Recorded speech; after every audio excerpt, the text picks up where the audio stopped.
Welcome to Woodlands North. It's been a while, friends. Haven't been out in the woods in quite a bit. Just kind of had an itch the last few days to get out here, so I packed up some gear. Planned just to do a little bit of cooking, maybe set up a little camp. We'll see. The main thing was just to get out and enjoy some time, as it has been a while. So I'm just out here at the hunt camp here. This is our winter camping area. We bring our ATVs, we bring all sorts of gear and load up in here, and have a little community out here. It's actually quite a bit of fun. So for now, let's get going.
All right, my friends, that was quite a bit of work today. All the wood I have is wet. It was pretty hard to find some dry stuff. I did find some, and I did break it down pretty good. So I got to get this fire going. Now, I've always liked to put a base of logs on the bottom just to keep it up off the ground, get some air circulating. Plus, I just find that stuff just smolders. If it goes on the ground, it just smolders a lot more. And I find this kind of helps. And my preferred method is the old log cabin. Now, I know everybody's probably got their own way to do this. And you know what? Why don't you put down in the comments what's your preferred way? Now, hopefully I've got enough wood. I'm confident I have enough wood to start the fire. But to actually keep this going is going to be a whole nother challenge. So let us see what happens. We have a good old homemade ball of Vaseline and cotton.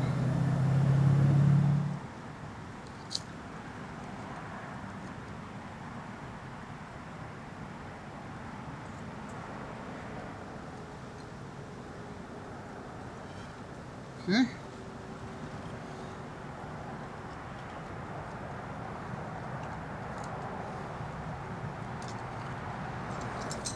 All right, I've got this new item here I've never used. It was really inexpensive. Hoping it's going to do what they say. Called a mini camping tripod. No brand name. It's one of those cheapy things. But I'm hoping it's going to do what I need it to do.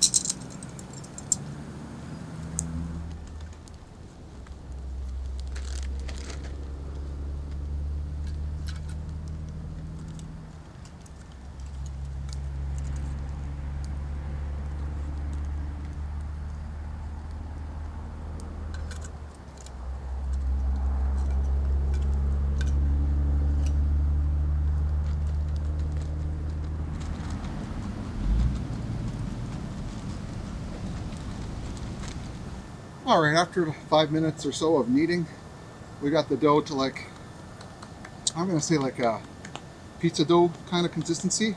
If you are gonna make this is just, I guess, just simple bread or bannock. You might want to make sure you bring a little bit of extra flour in case you overshoot the water, which I did. And then I was able to get it back with adding a little bit of flour. So now, actually kind of impressed with this.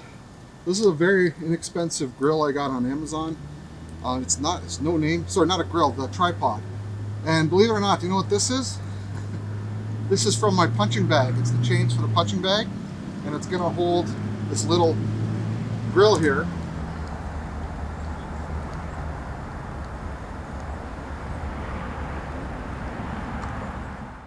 All right, now let's see if my little concoction will work. It's a little tight.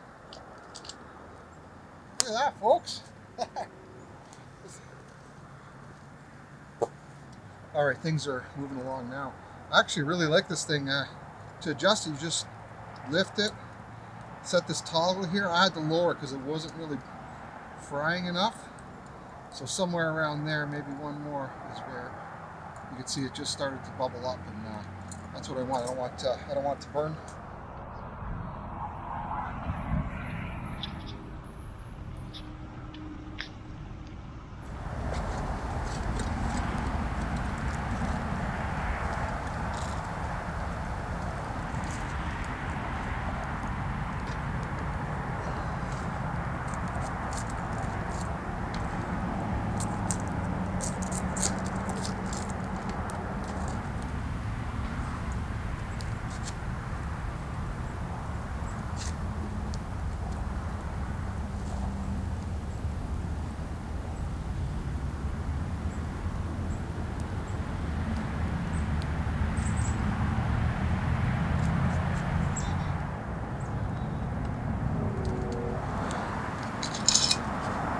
Just let this brown,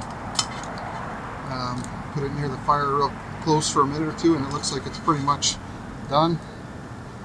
So I'm going to call that finished, and it's on to the onions.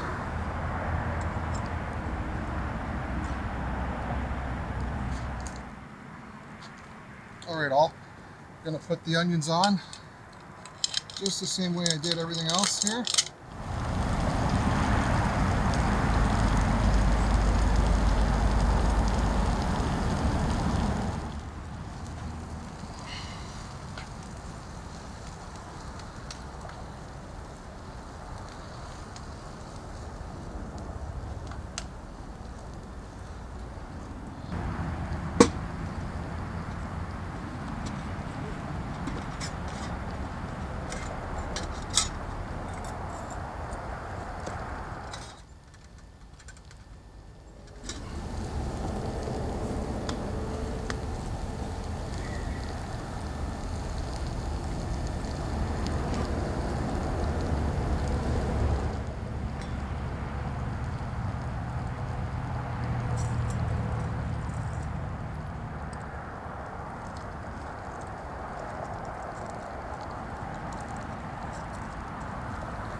All right, those onions are done.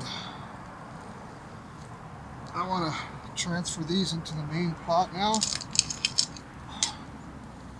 at that. Browned up nice.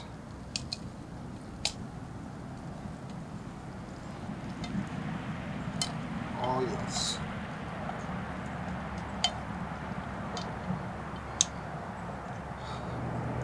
Take this concoction off and let it cool. Hoping this is going to bounce. Oh, yes.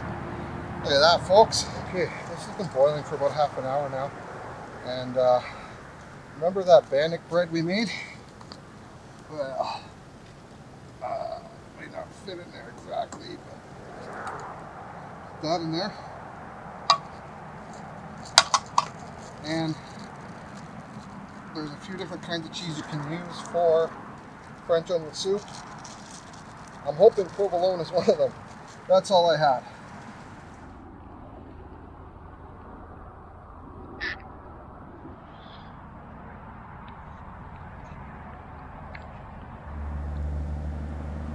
Okay, my friends, the wait is finally over. Look at that. Beautiful caramelized onions, bannock bread, cheese, broth. Look at that, all in one bite. I haven't tried it yet. It smells delicious. I'm thinking it's going to be good, but let's do it.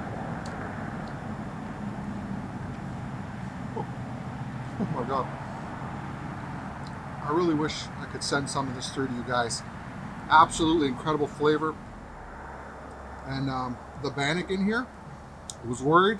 It actually sucked up all the flavor. It still stayed pretty, still stayed together. It didn't just fall apart and melt into the soup. And the flavor of it is absolutely unreal.